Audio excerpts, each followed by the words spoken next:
আজকে গাছের টাটকা টাটকা পেঁপে তুলে নিয়ে এসেছি। এই পেঁপেগুলো দিয়ে দারুণ একটা রেসিপি তৈরি করে দেখাবো। আশা করি ভিডিওটা খুব ভালো লাগবে। আসসালামু আলাইকুম everyone, welcome back to my Asmani Putul. সকলে কি অবস্থা? রমজানে সকলকে রমজান মোবারক। ঈদ আসতে চলেছে, সবাইকে আমার তরফ থেকে অগ্রিম ঈদের শুভেচ্ছা, অনেক অনেক ঈদের শুভেচ্ছা। আশা করি সবাই ভালো আছো, সুস্থ আছো।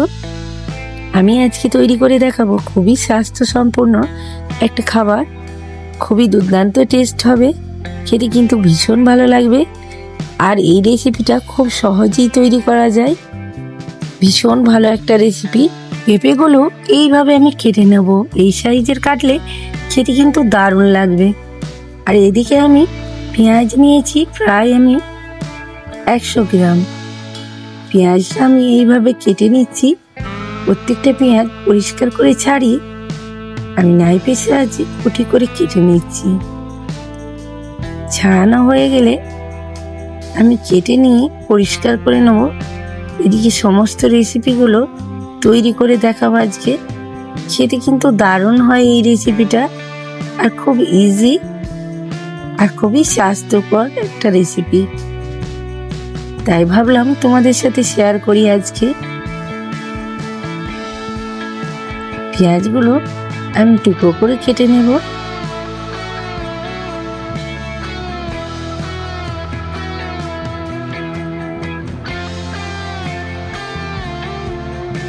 আমার পেঁয়াজগুলো এইভাবে টুকরো করে কেটে নিচ্ছি।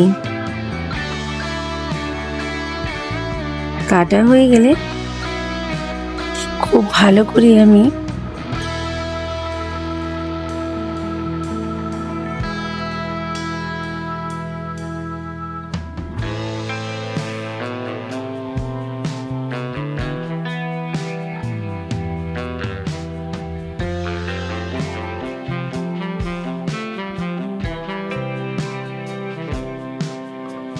পেঁয়াজগুলো কোচানো হয়ে গেছে। একটা টমেটো আমি এইভাবে কেটে নিচ্ছি।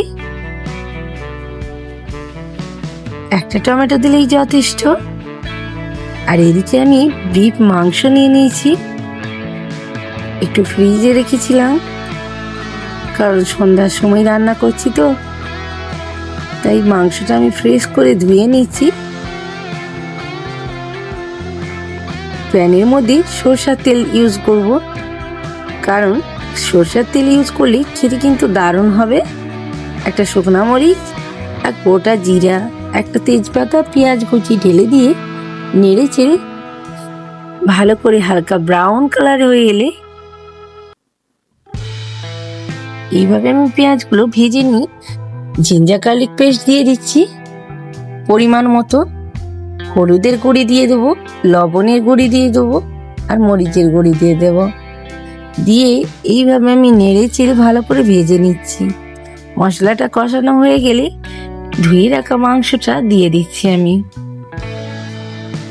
আর এইভাবে মাংসটা দিয়ে আরও আমি 10 মিনিটের মতো ভালো করে কষিয়ে নেব।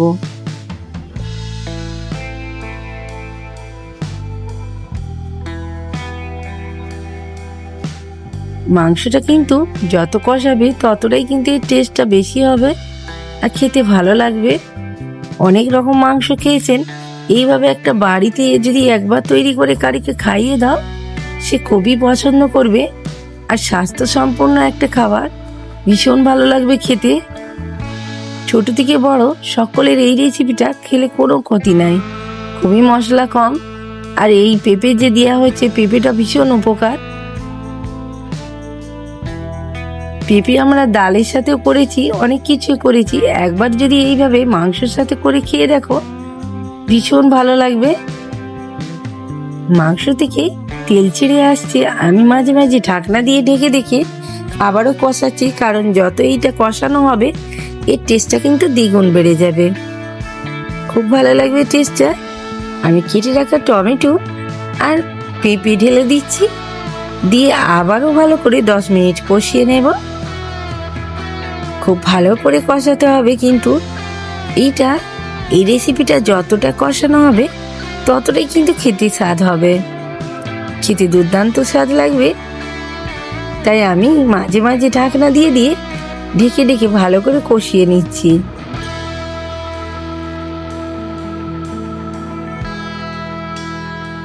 এইভাবে ঢাকনা দিয়ে আমি ঢেকে ঢেকে কষিয়ে নেব।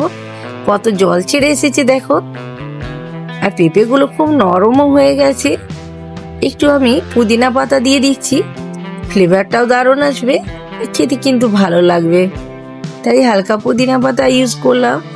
এটা অপশনাল, তোমরা দিতেও পারো নাও পারো, বাট দিলে এই ফ্লেভারটা দারুণ লাগে খেতে, আর খেতে কিন্তু ভালো লাগবে, তাই আমি দিলাম। এইভাবে আমি আরো কিছুক্ষণ ভালো করে কষিয়ে নেব, যতক্ষণ না এর একটা কালার আর তেলটা ছেড়ে আসছে। পেঁপেটা জাস্ট একবার তুলে দেখাচ্ছি, দেখো কতটা সফট হয়েছে। একটু খুন্তি লাগাতেই কেটে গেল, ভীষণ সফট হয়েছে। এই দেখো কতটা সফট হয়েছে দেখো, আর এইভাবে দেখো কত তেল ছেড়ে এসেছে, আর কালারটা কিন্তু আস্তে আস্তে ফিরে আসছে। দারুণ টেক্সচার আসবে, আর কালারটাও দুর্দান্ত লাগবে। এইভাবে একবার বাসায় অবশ্যই ট্রাই করো। খুবই স্বাস্থ্যসম্পন্ন মাংস দিয়ে অনেক কিছু দিয়ে খেয়েছো, পেঁপে দিয়ে একবার বানিয়ে দেখো।